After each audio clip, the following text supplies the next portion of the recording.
has been my dream to live in Japan since I was maybe 11 years old. We visited Tokyo, just me and my dad, and I immediately fell in love with the culture and the art and the lifestyle. It just sort of clicked in my head, like I have to find a way to immerse myself and absorb all of this for what it is. And because of that, I think I set such high expectations for myself living here. I romanticized it so hard, just thinking of how Tokyo was this like electric wonderland where I could completely detach from the things that set me back. And it was a complete fantasy for me.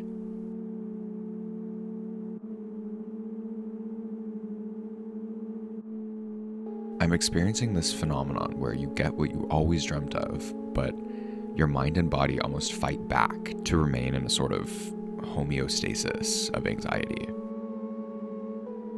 The moment I got here and settled in, I spun out into this obsessive, anxious downward spiral that seemingly came out of nowhere. And, you think you're fine because you're in this sort of autopilot mode when the anxious mind overrides the conscious mind. And it's even harder once you start to notice a negative cycle picking up again. It's not as simple as just snapping out of it, There's always a period of being conscious of your anxiety and feeling almost like prisoner to it.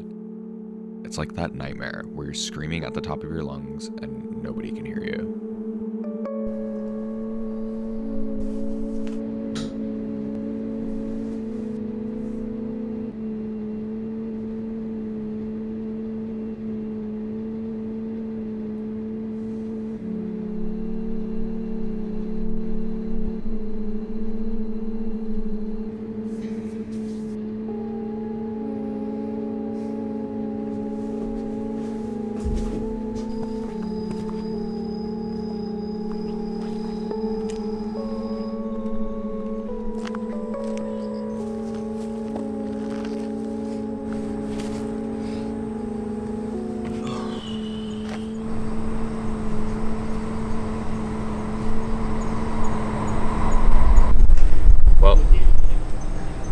Feeling kind of defeated right now. Like all new and exciting things, there's a honeymoon phase, and I think I'm just kind of reaching the point where things are settling down and I have to kind of process what I want to take with me. Things are just moving really fast and it's hard to keep up. I think I've just been in go mode and I feel so much pressure from myself to be on all the time. And that I think has inadvertently resulted in me just being less self-considerate. It's so hard to remember that my instinct is to self-destruct. Anyone who struggles with mental health can relate to that. You have to make a very conscious effort to work against your brain. And it's hard. It's hard to remember that all the time. Most of what I'm going through right now is in my control. Easier said than done, but it is true. The most I can do right now is to just be mindful of that and take some time to power down.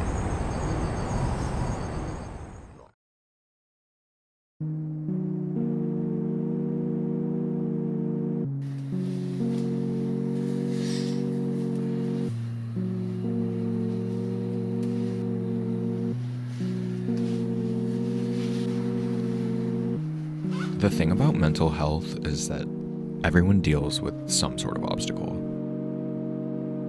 There's not one person alive that hasn't had some sort of struggle or hardship in their mind. But what separates it is those who choose to talk about it. The reason it feels like you're an outlier or like you're going through something out of the ordinary is because humans are innately too prideful and protective of themselves to show a sign of weakness. That's just how we're designed.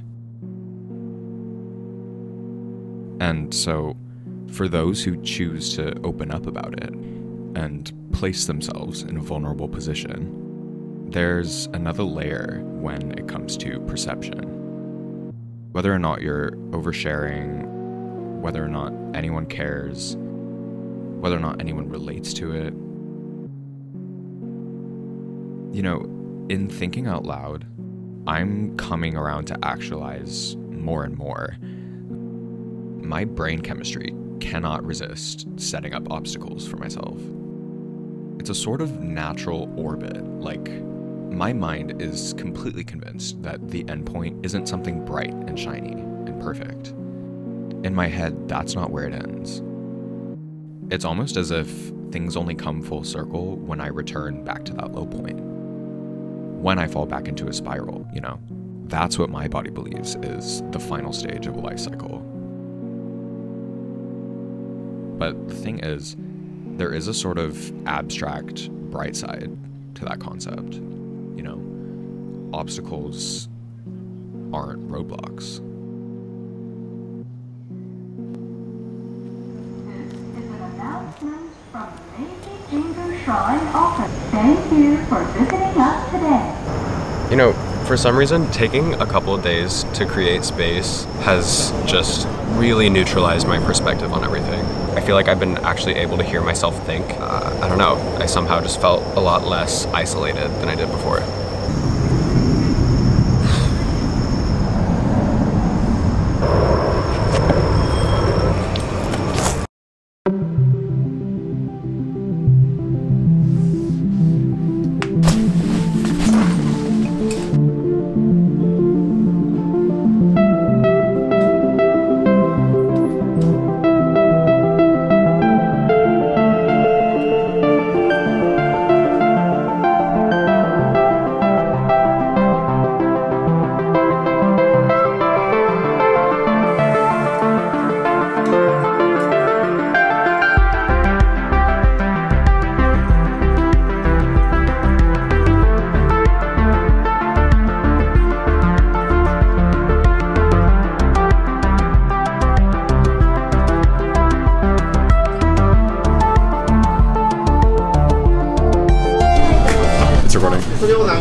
Keep one in and one out. That looks fire. Should I actually? Yeah. Okay, just for tonight.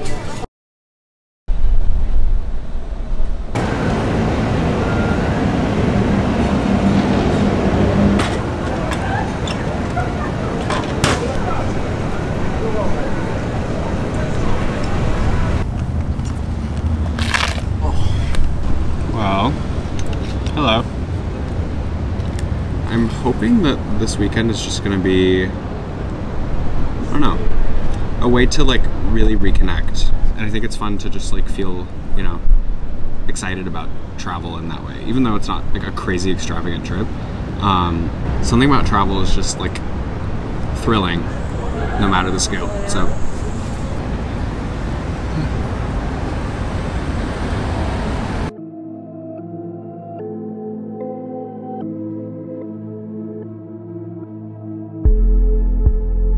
When I was younger, my mom would always say, "This too shall pass."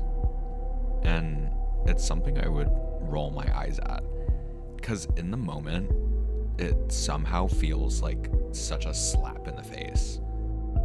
You know, that sort of cliche, easier said than done type thing, where it's like, yeah, I know, this too shall pass is just stating the obvious.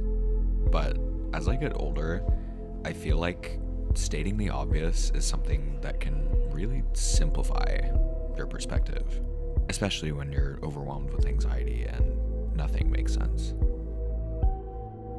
I am only 21 years old, but in some ways I feel like I've lived so many lives.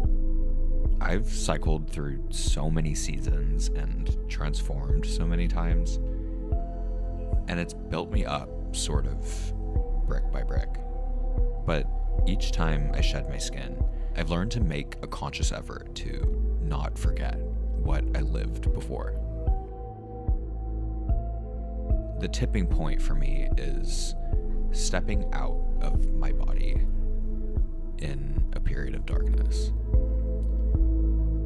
reaching into my past and my traumas to figure out what I did to move past them. That's the only way for me to survive. I think a big part of growing up is accepting that life isn't meant to be this glowy, warm, perfect thing all the time.